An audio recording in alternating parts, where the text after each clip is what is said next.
ಪ್ರಿಯಾಂಕ್ ಖರ್ಗೆ ಜವಾಬ್ದಾರಿ ಮರೆತು ಪ್ರಚಾರದ ಹಿಂದೆ ಬಿದ್ದಿದ್ದಾರೆ. ರಾಷ್ಟ್ರೀಯ ಮಟ್ಟದಲ್ಲಿ ಪ್ರಚಾರ ಗಿಟ್ಟಿಸಿಕೊಳ್ಳಬೇಕು ಅನ್ನೋ ಹುಚ್ಚು. ಆರ್ಎಸ್ಎಸ್ ಬಗ್ಗೆ ಪ್ರಶ್ನಿಸಿರೋದಕ್ಕೆ ಬಿಜೆಪಿ ಮಾಜಿ ರಾಜ್ಯಾಧ್ಯಕ್ಷ ನಳಿನ್ ಕುಮಾರ್ ಕಟೀಲ್ ಕೌಂಟರ್.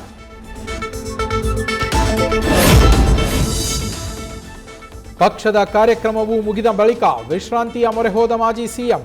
ಕೇರಳದ ಕೊಚ್ಚಿಯಲ್ಲಿ ರೆಸ್ಟ್ ಮಾಡಲಿದ್ದಾರೆ ಸಿದ್ದರಾಮಯ್ಯ.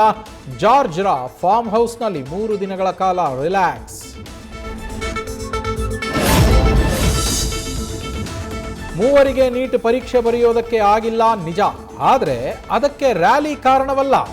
ಲಾಜಿಕ್ ಆಗಿ ಬಿಜೆಪಿಯವರು ರಾಜಕೀಯ ಮಾಡಲಿ. ಗೃಹ ಸಚಿವ ಪ್ರಿಯಾಂಕ್ ಖರ್ಗೆ ಕೌಂಟರ್.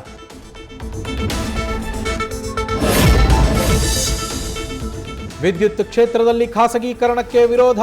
ಫ್ರೀಡಂ ಪಾರ್ಕ್ನಲ್ಲಿ ವಿದ್ಯುತ್ ಗುತ್ತಿಗೆದಾರರ ಸಂಘದ ಪ್ರತಿಭಟನೆ. ಕೃಷಿಗೆ ಕೊಡೋ ಫ್ರೀ ಕರೆಂಟ್ ರದ್ದಾಗೋ ಸಾಧ್ಯತೆ ಅಂತ ಆಕ್ರೋಶ. ನ್ಯೂಸ್ ಫಸ್ಟ್ ನಿರ್ಭೀತಿಯಿಂದ ನಿಮ್ಮ ಪರವಾಗಿ.